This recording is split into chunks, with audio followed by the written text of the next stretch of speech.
Hi, I'm Van Wallach, and in recent days I received two packages that had a lot of meaning for me.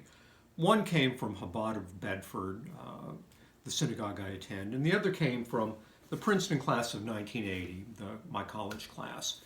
The fact that both of them came so close together in this time of the pandemic intertwines in my mind, has a lot of meaning for me.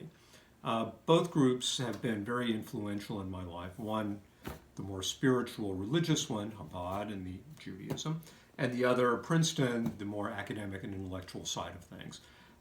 That they came together is not a coincidence, and they both intertwine in my mind. The first to arrive was this package from Chabad, which I call the Chabad High Holiday Secret Decoder Kit. And it has everything in a box that you need for a meaningful Rosh Hashanah. It's really a great idea here in the pandemic when families can't get together, when people cannot attend shul services for a lot of reasons. So what Chabad did was put together all the components that you need for a meaningful Rosh Hashanah and Yom Kippur. So what do you get in it? Well, among other things, you get High Holiday Handbook with prayers and rituals and ideas. You get this great kippah, fits perfectly, looks good. Honey, apples, other things, and you even get a shofar so you can make the sound you hear at Rosh Hashanah and Yom Kippur. Not so easy to do.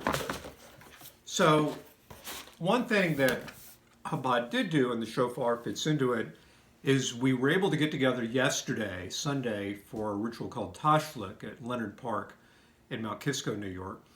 This is a time where you hear the shofar blown, and you also throw bread into the pond water there in a ritual called Tashlich, where one explanation that I read that I liked was simply, the goal of Tashlich is to cast both our sins and the heavenly prosecutor, aka the Satan, into the heavenly sea. So what I liked about this was that with the kit for home and then Tashlich as a community, we were able to get together and observe traditions here in 5781. Despite the pandemic, we did it safely, and we did it really as an affirmation of continuity and tradition and faith in an era where those kind of things are kind of looked down on, and they're iconoclasts who are really going all out to smash any kind of traditions they see. So kudos to Chabad for putting this together. The other thing I got a few days after the Chabad kit came was the package with the costume and gear that I would have been wearing at my 40th Princeton reunion, which was set to be held in May on campus. Well, that got canceled, which was a huge disappointment.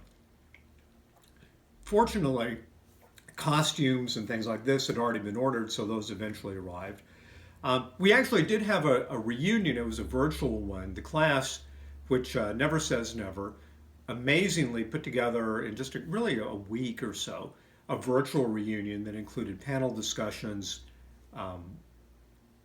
musical interludes, entertainment, and chat rooms, and it all went off amazingly well.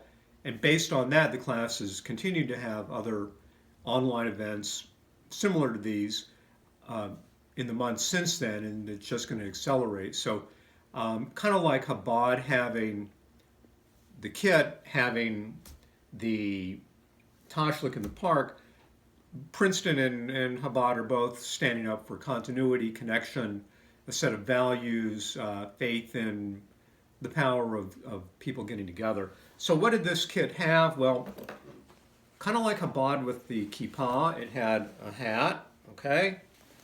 There was also a scarf, kind of like a secular version of the tallis we wear. It's beautifully garish in orange and black. I'm looking forward to wearing it, okay? And other things, this fleece. So to wrap up, Princeton and Chabad they stand for something. They stand for influence, people getting together, making the best of a difficult situation, standing up for traditions. And so all I can say in closing is I hope that we have a sweet 5781 if you celebrate that.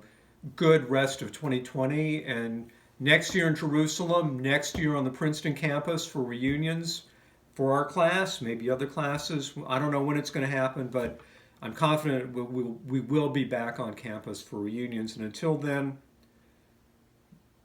we're just going to make the best of our reality is going to be virtual.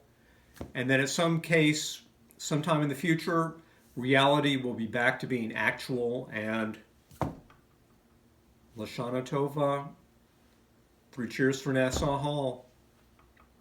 Thanks.